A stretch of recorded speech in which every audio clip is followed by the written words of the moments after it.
Hola a todos, nuevamente en una transmisión junto a mi queridísimo Manuel Alonso. Bueno, más que nada, bienvenido Manuel, gracias por compartir esta transmisión conmigo nuevamente. No, al contrario, Walter, la verdad es que es un placer, de verdad. Después de un año estábamos conversando que teníamos de que tuvo la última transmisión, bueno, la primera y la última que hicimos. Y bueno, y en esa oportunidad, pues saludando nuevamente a todos los amigos que están conectando. Y bueno, pues vamos a ver qué sale el día de hoy. Seguramente algunas cosas interesantes que salgan de esas preguntas que nos hagamos y esperamos que algo de lo que digamos pues ayude a algunas de las personas que se están conectando. No, totalmente, totalmente. Igualmente vamos a poner debajo de la descripción de este video y también lo vamos a subir prácticamente en YouTube, cuál fue nuestra primera entrevista, que es muy importante porque en este video ya vamos a ir directamente al grano. Vamos a ir a preguntas que nos transformen la vida. Si quieren saber quién es Manuel Alonso, pueden entrar al video, el primer video que habíamos hecho hace un tiempo atrás. Así que bueno, un placer nuevamente, gracias hermano por compartir esta noche y pasar esta balada conmigo. Y como siempre, estamos acá para transformar nuestra vida y llevar, todos nuestros límites al siguiente nivel, ¿no? Que de eso se trata. Así que, bueno, mi querido Manuel, arranquemos con esta serie de preguntas. Y bueno, vamos con todo. A ver, estamos hablando previamente detrás de cámara también, qué temas tocar, y a veces es muy importante el tema de las creencias, ¿no? Que a veces no logramos lo que deseamos realmente en la vida porque hay ciertas creencias limitantes, ciertas, por decirlo así, barreras que nos impiden lograr aquello que queremos en la vida. Entonces, quería preguntarte, Manuel, ¿qué tú ves acerca de las creencias limitantes? ¿Crees que pueden afectarnos en la vida? ¿Qué tú crees sobre esta materia? Que bueno, te considero un experto en esta materia porque he visto ya tu trayectoria y considero que tienes mucho conocimiento sobre este tema. Nada de experto, Walter, la verdad es que no. Fíjate que curiosamente, bueno, no es que sea curiosamente, lo que pasa es que siempre que hablamos de bloqueos, siempre que hablamos de querer avanzar hacia lo que queremos, pues surge el tema de las creencias, ¿no? Y bueno, ahora que estuve recientemente en Ecuador con algunas personas en Cuenca y en Guayaquil, hablábamos acerca... de la gente de Ecuador. Hablábamos acerca de los bloqueos que nosotros tenemos y de por qué no alcanzamos las metas, ¿no? Entonces hablábamos de que, bueno, las circunstancias se presentan exactamente igual para muchas personas, o sea, podemos vivir en la misma ciudad, bajo el mismo régimen económico, el mismo gobierno, la situación es igual para todos, el sol sale para todos, el clima es igualito, a todos nos da frío, a todos nos da calor, pero porque algunas personas tienen éxito y otras no, ¿verdad? Entonces, hablábamos, bueno, ¿cuál es la diferencia que realmente hace la diferencia? Finalmente todos coexistimos en un ámbito donde las condiciones se nos presentan iguales o por lo menos muy semejantes, pero ¿cuál es la diferencia? Y bueno, yo comentaba con estas personas que hace algunos años el gran psicólogo Robert Fritz hablaba de un factor muy importante y era algo que él llamó el conflicto estructural. Y Robert Fritz... Estructural, perfecto. Conflicto estructural. Y Robert Fritz nos decía que, por ejemplo, cuando todo estaba bien en nuestra vida hasta el día que se te ocurre ponerte una meta, ¿verdad? Porque mientras tú no tengas metas, no tengas ambiciones, mientras no tengas a dónde ir, pues estás tranquilo en tu casa, no pasa nada, te tomas un cafecito y como si nada pasara. Pero en el instante que se te ocurre ser mejor, en el instante que se te ocurre ir por algo, bajar de peso, ganar un poco más de plata, terminar una carrera, en ese momento empiezas a entrar en una crisis. Y esa crisis es el instante que ocurre dentro de nosotros cuando queremos que algo nuevo suceda en nuestra vida. Peter Senge, el gran escritor del Instituto Tecnológico de Massachusetts, le habla a esa estrés, le llama tensión creativa.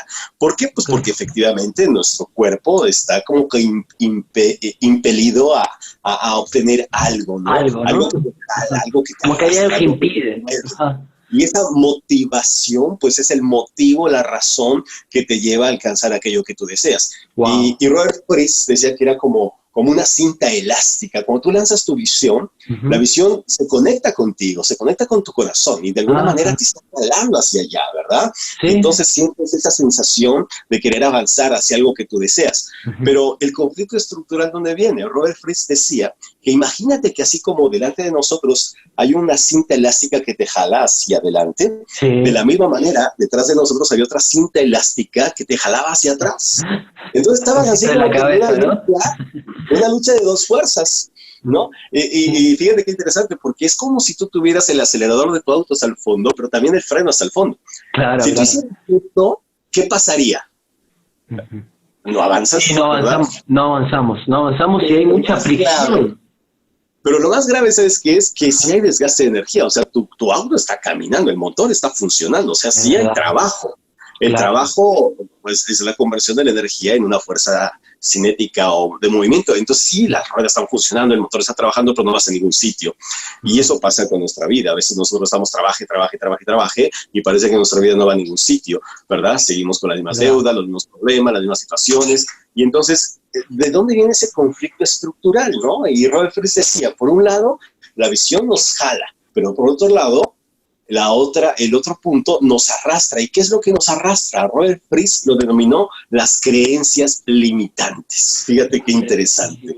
Las creencias limitantes que pueden ser de dos tipos, De dos que tipos. pueden ser, que pueden ser creencias de indignidad, no merezco, o Ajá. creencias de imposibilidad, no puedo. Wow. ¿Ves qué tema más Entonces, fíjate nada más, o interesante? sea, lo que nos bloquea realmente a los seres humanos, de acuerdo a Robert Tremendo. Fritz, en su conflicto estructural, es el no puedo o el no merezco. Y esas dos creencias pues están asociadas profundamente al autoconcepto que tienes de ti mismo, ¿verdad? Es decir, el hecho de que tú digas, no puedo realizar esto, no puedo realizar aquello, no soy lo Me suficientemente siento capacitado para incapaz de lograr algo. soy capaz de hacer algo, o Pasa, peor aún, pasa. no merezco el éxito, no merezco ser rico, no merezco el amor, no merezco. Y entonces, fíjate qué grave. Entonces, a pesar de que hay personas de que, pues sí, salen a la calle, trabajan, hace un rato me decía una amiga, es que yo deseo, y Dios sabe cuánto necesito las cosas, pues sí, o sea, sí, ok, ¿no? O sea, y puedes estar buscando, tocando puertas, saliendo a la calle, pero mientras no resuelvas, mientras no quites el pie del freno, nada Seguir poderoso gastando va a pasar. energía, totalmente. Y esos son como también juegos inconscientes, ¿no, Manuel? Porque a veces estamos trabajando en la vida diaria y no nos damos cuenta de esto. Pensamos que nosotros por ahí nos sentimos capaces, pero en el fondo hay como esa duda, ¿no? ¿Puede existir esa posibilidad? Ajá, y una persona me preguntaba precisamente eso, me decía, oye Manuel, ¿y es posible que yo no me dé cuenta que tengo una creencia? Le digo, mira, te voy a decir una cosa, la mayoría de las creencias que tenemos ni siquiera Totalmente. sabemos que las tenemos, si las supiéramos, trabajaríamos con ellas, ¿no? Claro, Vivirías totalmente. tranquilo pensando de que, bueno, y sería así como que más sencillo el hecho de que alguien te quitara esa creencia, pero muchas veces ni idea tenemos que tenemos esa creencia. Es tremendo eso, Manuel. Y entonces, ¿cómo hacemos más que nada? Primeramente, identificar que tenemos una creencia limitante. Y segundo, ¿cómo podemos hacer nosotros que esta creencia limitante, una vez identificada, la podemos transformar o modificar o intentar por lo menos sacarlo a nuestra vida porque es un impedimento a lograr lo que queremos? Así es. Fíjate qué interesante lo que tú comentas, porque al igual que ocurre cuando hablamos de productividad en una empresa, y Totalmente. la productividad pues, es la relación que existe entre lo que tú produces y lo que tú usas para producir, y eso Ajá. obviamente tiene que ser mayor de la unidad para que haya una ganancia y una productividad. Ajá. Entonces, hay dos maneras de aumentar la productividad, que es aumentando la producción a igualdad de recursos, o manteniendo la producción y disminuyendo los recursos, y la mejor de todas, aumentando la productividad y disminuyendo los recursos. Entonces, la productividad se te dispara. De la misma manera, tus resultados no es otra cosa más que la relación que existe entre el esfuerzo que tú hagas para lograr tus metas y es inversamente proporcional a las creencias que tú tengas. Entonces, obviamente, mientras más trabajes, la probabilidad de alcanzar tus metas aumenta, pero si las creencias están ahí arrastrándote, pues mientras más poderosas sean, pues más te va a costar trabajo, ¿no? Entonces, hay dos maneras de alcanzar tus metas. Uno, trabajar, Trabajar. manteniendo tus creencias, lo cual no digo que no alcances tus metas, ¿verdad? Pero a lo mejor te va a costar sangre, sudor y lágrimas, ¿verdad? Ujú.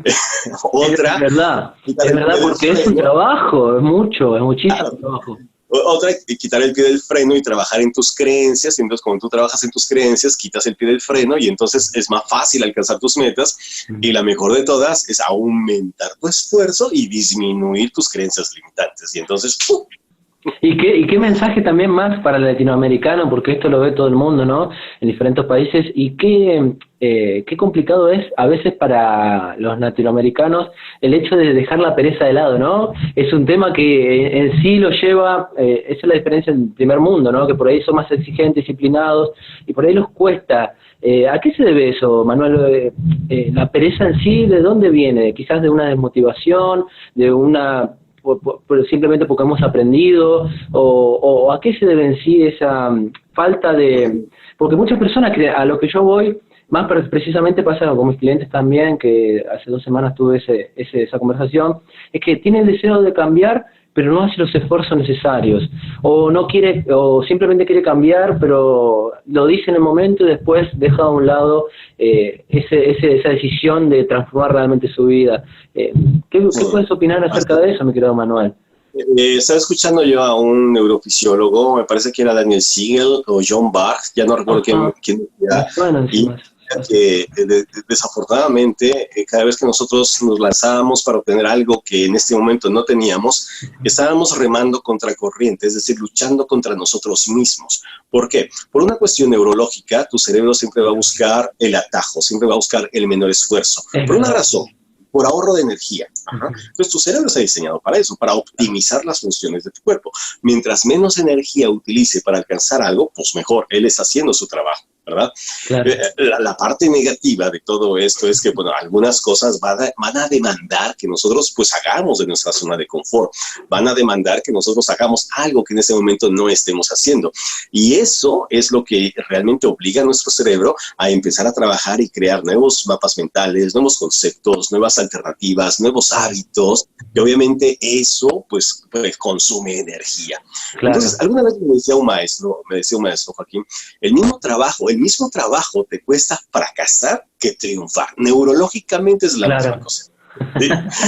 Pero el hecho de que tú te traces una meta, que vayas en pos de algo, es porque no lo tienes. Entonces, estás obligando a tu cerebro a salir de tu zona de confort para que entonces empiece a crear nuevos niveles de comportamiento, nuevas estructuras de pensamiento, para que entonces materialices físicamente lo que tú quieres. Te tienes que levantar a otra hora, tienes que tomar un bus que a lo mejor no has tomado en este momento, tienes que desayunar a otra hora, y todo eso obviamente cuesta trabajo, ¿no? Cuesta trabajo. Cuando tú tienes el hábito, ¿te das cuenta? No te cuesta trabajo. O sea, una persona que tiene el hábito de hacer ejercicio, ni la alarma pone, se levanta así, ¿verdad? No le tienes que rogar si está lloviendo o no, se para a las 5 de la mañana, o sea, la cosa más normal del mundo, hasta envidia da, ¿a poco no?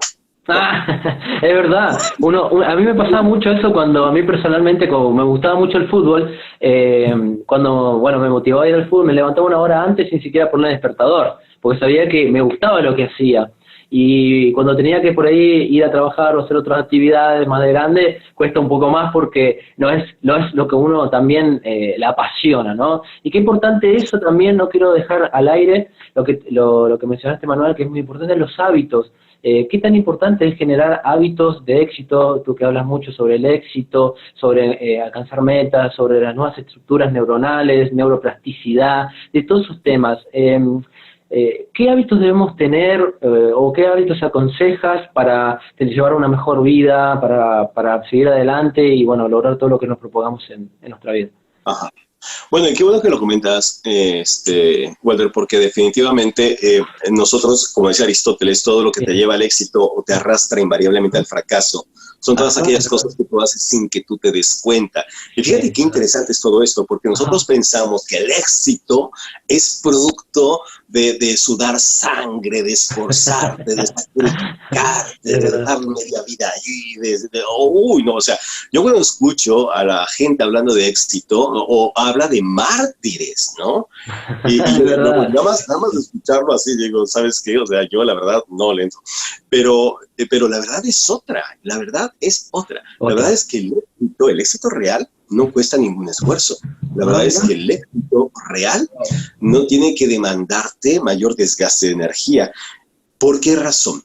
porque son tus hábitos los que te llevan al lugar donde tú te encuentras. Ajá. Tú ganas lo que ganas, Es importante. pesas lo que pesas, tienes lo que tienes, sufres lo que sufres como resultado de todas aquellas cosas que has hecho de manera inconsciente. O sea, somos producto de nuestros hábitos. Si estos hábitos nos han traído hasta este lugar donde nos encontramos y no nos gustan nuestros resultados, ¿qué sería lo más inteligente que habría que hacer? Cambiarlo. Cambiarlo. Y entonces, así como a un deportista no le cuesta ningún trabajo levantarse a las 5 de la mañana, ponerse sus zapatos deportivos, ponerse su ropa deportiva, salir a correr a la casa, de verdad, tú los ves corriendo en la calle, ¿no? O los ves en el gimnasio y no se les ve cara de sufrimiento. No se ve que lo están haciendo de malas, no, o sea, y entonces yo me pongo a pensar y digo, definitivamente es porque su cuerpo ya aprendió a hacerlo, lo hacen y sin cuestionarse si tienen ganas o no tienen ganas de hacerlo. Si tú les preguntas, te van a decir, no, pues lo hago de manera natural, para ellos es normal hacer ejercicio, para ellos es normal comer sano, para ellos es normal acostarse temprano, o sea, es normal. Y pongo el ejemplo de la salud y el ejercicio porque creo que es lo más tangible, ¿no? Así como para una persona de éxito económico, es normal levantarse temprano, normal abrir la cortina de su negocio temprano, normal levantar el teléfono y hablar a los clientes, normal, ¿verdad? Entonces, ¿cuál es la diferencia entre una persona de éxito y una que fracasa? No es otra cosa más que los hábitos que crea y que gobierna su vida. Entonces, la respuesta es, tenemos que cultivar hábitos de éxito. Ahora, si tú me preguntas, oye, Manuel, ¿y cuáles son esos hábitos de éxito? Pues depende del éxito al que tú quieras. ¿De qué consideras éxito, no? Económico, ¿quieres éxito económico? ¿Quieres éxito en las relaciones personales? ¿Quieres éxito en la salud y el bienestar? O quieres éxito general, ¿no? Claro. Entonces nos damos cuenta de que no hay una receta, ¿no? No hay una fórmula mágica para todos. Entonces yo tendría que preguntarte, bueno, ¿qué es lo que tú deseas? ¿Qué es lo que quieres lograr? ¿Qué es lo que en este momento estás haciendo que te tiene anclado aquí? Y entonces empezar a trabajar en aquellos hábitos, 2, 3, 4 tal vez, que te van a llevar en dirección hacia donde tú quieres llegar, ¿bien? Porque créeme, que no hay forma de que tú alcances el éxito en cualquier área de tu vida si eres inconsistente en las cosas que tú haces para llegar allá. Perfecto. Y mi querido Manuel, como habías comentado también, a veces necesitamos también, depende de qué área, ¿no?, de referencia, como la salud, lo económico, buscar referentes, ¿no? Bueno, qué mejor que preguntarte a ti cuáles fueron los mejores referentes. A mí en lo personal fueron los libros. ¿Qué tú recomiendas, mi querido Manuel, para que nosotros también podamos ya, para los nuevos quizás en el desarrollo personal, y no los no tan nuevos también, volver a tener nuevas referencias? ¿Qué se llaman nuevas referencias? Nuevos ejemplos, nuevos mentores, por decirlo así, o nuevos guías para transformar nuestra vida. Claro, muchas veces lo hemos escuchado, ¿verdad, Walter? Que tienes que buscar referentes, tienes que buscar modelos, le llamamos en programación neurolingüística, gente a la que tú puedas modelar. Sí, en parte. Pero vuelvo otra vez no a cuestionar, sino creo que a completar esta parte, ¿no? ¿Y cuál es la parte que me gustaría completar? Que definitivamente sí, estudiar a la gente que ha obtenido lo que tú deseas es algo importante, pero también hay que pensar que esa gente no eras tú. Esa gente quizá no tenía los bloqueos que tú tienes. Esa gente no fue educada en el seno de tu familia. Esa gente nació en otras condiciones. El otro día yo escuchaba, oye, pero Steve Jobs dejó la primaria en el 3er grado. Sí, pero Steve Jobs era Steve Jobs. O sea, exacto, era un genio. Lo había como ese hombre. Terrible. Dejó la universidad, ¿no? Dejó la universidad, sí, pero tú eres Steve Jobs. Entonces, ¿a qué me refiero? A que creo que sí, efectivamente, hay que buscar esos modelos de éxito, pero más que para encontrar estrategias, para encontrar inspiración. Y creo que la parte que más te puede ayudar a salir de donde estás y aspirar a ser lo que tú quieres ser y tener lo que tú quieres tener, es el estudio de ti mismo. Wow. El que tú conozcas tus bloqueos, el que tú conozcas tus motivaciones, el que tú conozcas qué te deprime, el que tú conozcas qué te funciona, el que tú seas realmente el conductor de tu propia vida. Fíjate, y yo para eso siempre recomiendo, bueno, lo que yo te puedo decir que a mí me ha funcionado y veo que funciona, es que te pongas el sombrero de Indiana Jones y que realmente seas un explorador de ti mismo, que te autoobserves, que te autoanalices, que te cuestiones, que te preguntes, que escribas, que pongas a prueba. Eso es lo que realmente te va a ayudar. El hecho de conocerte. Es como crear tu propia tecnología.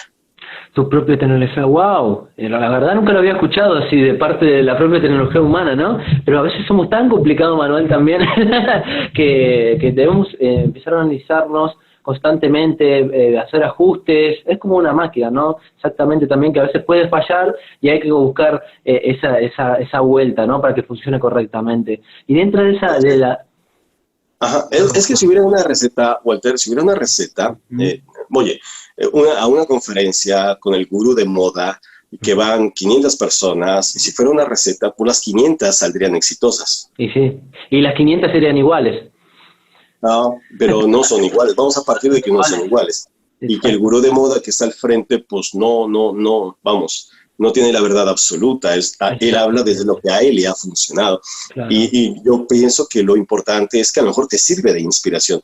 Pero cuando hablamos de modelo, yo creo que tendríamos que ser muy, muy suspicaces para entender qué cosas nos pueden funcionar y qué cosas no aplican tanto a nosotros. Entonces, ahora las personas están muy enfocadas en las nuevas tecnologías que pareciera que como la panacea nos van a ayudar a salir de donde estamos y caminamos por el fuego y leemos a alta velocidad y caminamos sobre el vidrio de alto impacto, que hay muchos talleres de alto impacto. Y bueno, eso puse de bonito. La verdad es que sí, sales bien contento, pero... Hay algo más siempre. Creo que no sustituye al hecho de investigarte tú, de conocerte tú. Entonces, George Ivanovich Gurdjieff, el gran filósofo armenio, creador del Cuarto Camino, decía: sin autoconocimiento y si no se entiende el funcionamiento de el ser humano no puede ser libre, no puede gobernarse a sí mismo y siempre será un esclavo. ¿Y serás un esclavo de qué? De los libros de moda, de los gurús de moda, de las personas de moda, y estarás buscando respuestas ¿dónde? Allá afuera. Y Carl Gustav Jung te decía: el que mira afuera duerme, el que mira adentro despierta. Sí, Carl Jung, un modelo y un referente también, ¿sí? Y te iba a preguntar sobre otro tema muy importante a la hora de los bloqueos, ¿no? Porque tenemos ciertos bloqueos. Hace unos días atrás, publiqué un video que hablaba sobre los miedos, ¿no? ¿Qué piensas acerca de los temores humanos? Porque hay muchos temores. ¿Cómo podemos hacer para, por ahí decirlo, vencerlos o poder, aunque sea, verlos y poder seguir adelante a pesar de los miedos, ¿no? Así es, ¿no? Y bueno, hay una frase muy famosa en programación neurolingüística que dice: ¿qué estarías dispuesto a hacer si estuvieras seguro de no fracasar? ¿No? ¿O qué te gustaría intentar si no tuvieras miedo? Alguna vez yo recuerdo que un maestro me preguntaba: Manuel, ¿tú a qué le tienes miedo? Y dijo: yo, a nada, pues por favor, o sea, macho mexicano, ¿a qué? A nada, ¿no? A nada. Y me decía: ¿seguro? Me decía: ¿de casualidad hay algo que siempre hayas querido y no lo hayas tenido todavía? Sí. Pues entonces ahí atrás hay un miedo. Mira qué interesante anécdota. Y el miedo, a veces como que lo subestimamos o lo malentendemos, porque pensamos que el miedo es aquello que nos aterra y nos hace temblar. Y no, el miedo más bien es, como decían mis antepasados los toltecas decían: solamente hay un miedo que tenemos los seres humanos, y es el miedo a lo desconocido. ¿Por qué no emprendemos las cosas? ¿Por qué no damos ese primer paso? ¿Por qué no nos lanzamos a aquello que queremos? Pues porque no sabemos cómo nos va a ir. Totalmente. Si tú supieras el resultado final, seguramente no tendrías miedo. Si tú supieras que ese negocio que quieres poner va a tener éxito, no se olvida. O sea, conseguías plata verde donde te endeudabas, vendías todo y te lanzabas porque sabes que vas a tener éxito. Pero como no sabes cómo te va a ir, como la incertidumbre, ¿no? vaya a quebrar, Ujú. entonces mejor no le entras, ¿verdad? Ujú. Y es ¿Por así. qué no le, Ujú. por qué no le hablas a esa chica que tanto te gusta? Pues Ah. porque no sabes si tú le gustas, ¿no? Si Ujú. tú supieras que tú le gustas, no, pues ibas con todo, ¿no? Sí. Y sí, es Pero así. como no sabes y existe la posibilidad de que te vaya a rechazar, pues mejor no vas. Ahora, si tú supieras que no le gustas, pues, pues al cabo que está re fea, a mí ni me interesa, ¿no? Pero ya, o sea, Totalmente. se te Totalmente. quita el miedo. Entonces Totalmente. creo que el miedo se enfrenta, se enfrenta pensando en la posibilidad positiva, en lo que puede pasar Posibilidad positivo. positiva. Claro, pensar siempre la expectativa positiva de algo, Positiva. ¿no? Ok. Claro, o sea, ¿y por qué razón? Ahí está la magia. No, por la ley de la atracción, de la metafísica. Bueno, me preguntan mucho sobre eso, ¿no? Sobre ese tema. ¿Qué piensas tú acerca de ese tema? Mira, sí, pero yo te lo voy a poner mucho más práctico. Yo Ok. soy ingeniero, soy científico y a pesar de que me encanta la física cuántica y todo eso, y la ley de Totalmente. la atracción la amo y todo, pero yo Obvio. te lo voy a poner así en números. ¿Por qué es Lo escribimos importante el gigante pensamiento abajo. positivo? Sí. ¿Por qué es importante el pensamiento positivo? Por Ah, una ¿por razón qué? simple. Porque aumenta la probabilidad de que tú obtengas aquello que quieres. Nada más. Simple probabilidad. Dos Aumenta la vendedores que probabilidad. salen a la calle. Uno con mentalidad positiva y uno con mentalidad negativa. Ujú. ¿Quién crees que tenga mayor probabilidad de éxito? Y la mente positiva. Obvio, ¿por qué? Porque va, toca una puerta, le dicen que no, toca la otra puerta, le dicen que no, toca la tercera, le dicen que no. Pero él sabe que le van a decir que sí en algún momento y sigue intentando hasta que a la 15ª le dicen que sí. Y en cambio, el que tiene mentalidad negativa, ni de su casa sale. Es verdad. Y qué bueno eso que mencionas, Manuel, porque también nos ayuda estos recomendaciones que está dando ahora y que está mencionando a poder superar la frustración, porque la frustración que viene del no No, lograr, no. y hay que Exacto. seguir y seguir en la Entonces, vida. vivimos en un mundo Ujú, de posibilidades infinitas, pero tú no trabajas con la posibilidad, Walter. La ujú. posibilidad ya es una condición dada de este universo. Todo es perfectamente posible. Todo. Todo. Es más, tú puedes ser millonario. Claro, existe la posibilidad. Vivimos en un universo abundante. Ahora, Totalmente. ¿qué probabilidad hay de que seas millonario? Eso ya depende. Depende del esfuerzo, ¿no? Y la dedicación que uno le mete, Es ¿no? posible, la probabilidad ya depende. ¿De qué depende? De la De actitud tus creencias, de positiva. cuánto trabajes contigo, del esfuerzo que tú pongas, de cuánto lo intentes, de cuánto perseveres. Y eso ya te toca a ti. Claro, y eso es un trabajo interno, ¿no? Como decía Carl Jung, hay que mirar por dentro y despertar. Interno y externo, porque hay una parte que no También. te dan en el área de la atracción y es que tienes que Ujú. interactuar con el mundo físico. Ah, Um, bueno, es bueno que lo comentes porque yo tengo un video de la ley de atracción y aún queda cosa de la ley de atracción que a veces es bueno mencionarlo. ¿Tú qué piensas acerca de cómo se puede mejorar, por decirlo así, o cómo podemos tener resultados más prácticos en la ley de atracción? Mira, es interesante y Ajá. esto es muy bueno empezarlo a manejar, ¿no? A Pero ¿en qué manejar. consiste Ajá. la ley de la atracción?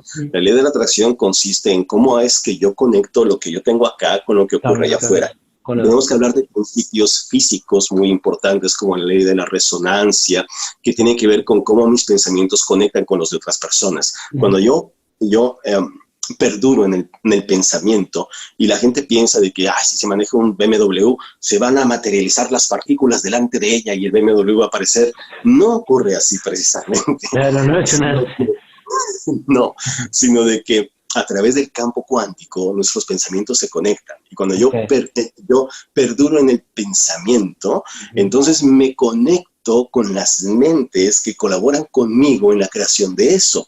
Yo Wow. estoy pensando en el BMW y Mm. la fábrica en Bavaria, en Alemania, ya está construyendo, ya está la línea de montaje del BMW que yo he planeado. Claro que estaba acá. Sí, ¿por qué? Porque me conecto. Algo que le llaman, bueno, el campo mórfico, como le llaman, o el campo cuántico, que le llamó Peter Higgs, y es ahí donde fluye la información. Y esto tiene bases, claro. En Bueno, 1957, en la isla de Koshima, eso es muy Japón, bueno. Sí, en Japón. en la isla Koshima de Japón, Ajá. un grupo de investigadores estaban analizando el comportamiento de unos monos. Entonces, ellos se daban cuenta que ciertos frutos que los monos preferían comer, cuando estaban sucios, llenos de barro, los monos no lo comían. Entonces los científicos dijeron, vamos a ensuciar todos esos frutos a ver qué hacen los monos. Y al principio los monos no lo comían porque estaban llenos de barro, hasta que uno tomó uno de los frutos y lo enjuagó en el agua y entonces se lo comió. Sí, sí. En ese instante, todos los monos de la isla de Koshima empezaron a enjuagar los frutos. Y los científicos dijeron, wow, ¿no? Que ¿cómo se transmite el aprendizaje? Claro. Pero lo más sorprendente es que los monos que habitaban islas contiguas a la isla de Koshima, que no tenían ningún contacto físico con los monos de Koshima, empezaban a enjuagar sus frutos. Entonces, en 1957 no se le encontró explicación. Por esos años, Carl Gustav Jung habló del inconsciente colectivo. Él decía, el inconsciente colectivo. Él decía que cuando cierto número de personas se conectan en pensamiento, ese pensamiento es capaz de migrar y fluir en el espacio que él no conocía, pero él le llamaba el inconsciente colectivo, que era como una gran red en la cual todos nos conectábamos. Están todos los pensamientos, ¿no?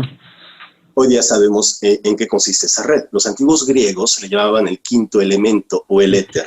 El éter. Hace 50 años, Peter Higgs, que en el año 2003 gana el premio Nobel de Física por su aportación a lo que él le llamó el campo de Higgs, que es precisamente el campo en el cual estamos todos conectados.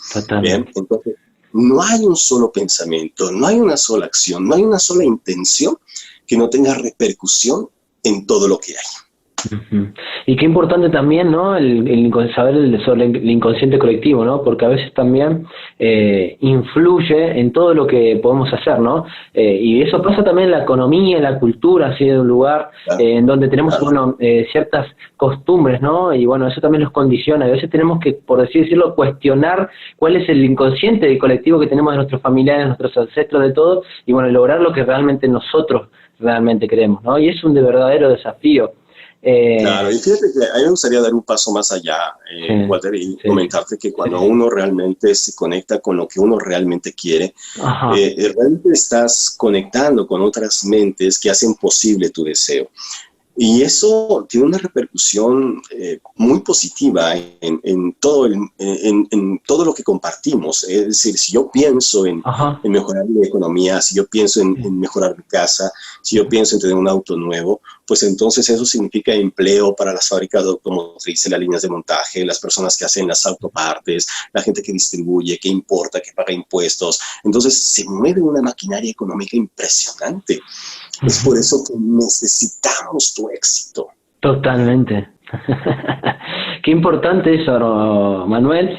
¿Tú qué piensas sobre eso? ¿Podemos llegar a cambiar nuestras creencias ya de mayor, una vez que estas conexiones neuronales que forman nuestras ideas va madurando? ¿Qué piensas acerca de eso? Va yendo más que por el lado de la neuroplasticidad, ¿no? Que es muy importante, y quiero que lo compartas con todos nuestros seguidores y amigos que nos siguen. Claro, hoy día sabemos que cualquier persona en cualquier edad está en su momento para ejecutar un cambio, ¿no? Tenemos el paradigma que mientras más grandes y más adultos seamos, es más difícil cambiar. Da más miedo por nuestras condiciones, ¿no? Porque a lo mejor ya tienes familia, a lo mejor pues te sientes viejo y cómo voy a cambiar, nadie me va a contratar, ¿no? ¿Cómo voy a ganar plata? Entonces, no es que no tengamos la capacidad de cambiar, neurológicamente la tenemos, pero muchas veces son nuestras creencias o programas los que no nos permiten avanzar. Y entonces como venimos arrastrando ciertos paradigmas, ¿no? Y decimos cosas, no, eso era para cuando eras joven. Cuando tú estás joven puedes echar a perder, puedes probar, puedes fracasar, porque no pasa nada. Pero ya más grande ya no, ¿no? Entonces son esos paradigmas los que no nos lo permiten. Pero neurológicamente tenemos la capacidad, estamos perfectamente dotados para poder ejecutar los cambios que nosotros creamos convenientes para nuestra vida.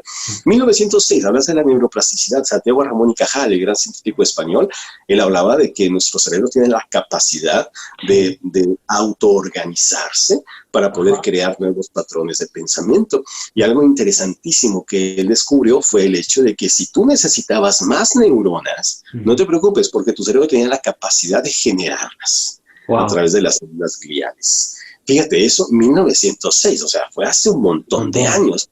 Y todavía tenemos mitos absurdos del cerebro, como que solo usamos el 5% del cerebro. Falso. Es falso. Entonces podemos llegar a explotar nuestro máximo potencial. Es genial. De hecho, tú y yo y cualquier persona usa todo su cerebro. Sí, o sea, sí, no todo. No ocupamos ese pedacito pequeño, no, es mentira. No, todos usamos todo el cerebro. El problema no ese es el problema, es la cantidad de neuroasociaciones que generamos para poder resolver los problemas de nuestra vida. Neuroasociaciones. Claro, entonces, obviamente, tu cerebro cuando hay cosas que no usas, zonas que no utilizas, por optimizar energía, ¿qué hace? Pues entonces dice, estas neuronas no las he usado en 20 años, no las voy a usar en los próximos 30, así que, chao. Chao. No tocan un libro después ya de terminar la escuela, nunca más tocan un libro, y así es complicado, ¿no? A veces. No, y después te dicen cosas como, me cuesta mucho trabajo leer, no se me da la lectura, me quedo, pues obvio, si jamás agarraste un libro en tu vida, si lo detectaste, pues entonces no hay zonas cerebrales que te permitan hacerlo, ¿no? Claro, tan rápido.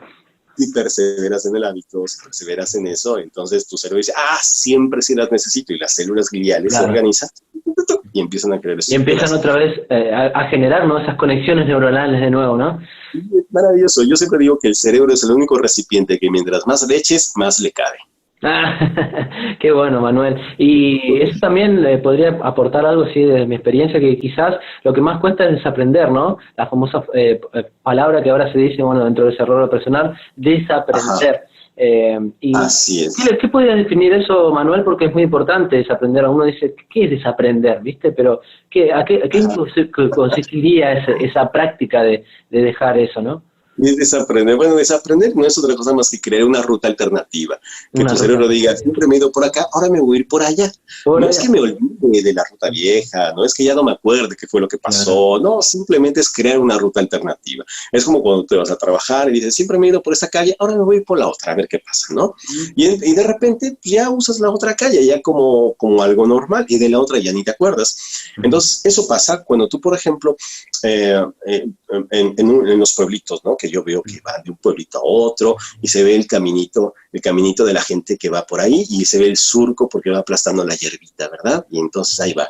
Pero después de 5 años, pues ya es un caminito ya más trazado, 10 años, pues ya se ve ya un camino grande, ya después trazan caballos y carretas, pero si después le ponen una carretera de este lado, pues ese camino que está perfectamente visible, pues empieza a cubrir de hierbas, empieza a desaparecer hasta que nadie se acuerda de ese camino. Es exactamente lo mismo. Totalmente, hermano. Así que bueno, creo que estamos por hoy por lo que es en el contenido, ¿no?, que hemos compartido con... La verdad que me encanta, me apasiona mucho hablar sobre estos temas, Manuel, pero bueno, tenemos que dejar también un poco de espacio, porque si no vamos a llenar de contenidos a quienes están del otro lado, y la verdad que es un placer siempre poder hablar de estos temas, conversar. Gracias. En un video anterior habías comentado, bueno, que eras ingeniero y demás, y había quedado pendiente algo muy interesante, que quizás no te acuerdes ahora, sobre el tema de la arqueología. ¿Qué te llevó? A mí me llamó mucha atención eso, para quienes no te conocen también. ¿Qué te llevó a querer descubrir ese campo también? Pues mira, la verdad es que siempre me para que conozcan, ¿no?, un poco a Manuel. Siempre me apasionó la historia, y yo recuerdo que cuando era chiquitito mi papá siempre me llevaba al Museo de Antropología de la Ciudad de México, y yo me maravillaba, me imaginaba esas sociedades antiguas y esas pirámides y los sarcófagos. Un apasionado de eso, ¿no? Sí, a mí me apasionaba. Entonces sí, yo siempre fui como que muy nerd en ese sentido, ¿no? Me gustaban mucho los programas que hablaban de las culturas antiguas. Y yo recuerdo mucho mi padre que, bueno, una vez en Navidad me regaló una enciclopedia. No había internet en aquellos ayeres, no había computadoras. Entonces los únicos medios que tenías para aprender eran los libros, realmente, ¿no? Entonces me regaló una enciclopedia de Walt Disney, me acuerdo mucho, y entonces cada personaje de Disney se ocupaba de un tema. Minnie Mouse, tenía el tomo de la enciclopedia que se llamaba Los mitos del hombre. Entonces hablaba de mitología. Claro. Y fue una cosa que a mí me apasiona, la mitología griega. Claro. Me empezó a absorber y a comer el coco. Yo tenía 8 años, 9 años. Wow. No queda nada más. Entonces espíritu, me volví aprender, ¿no?, un apasionado de aprender.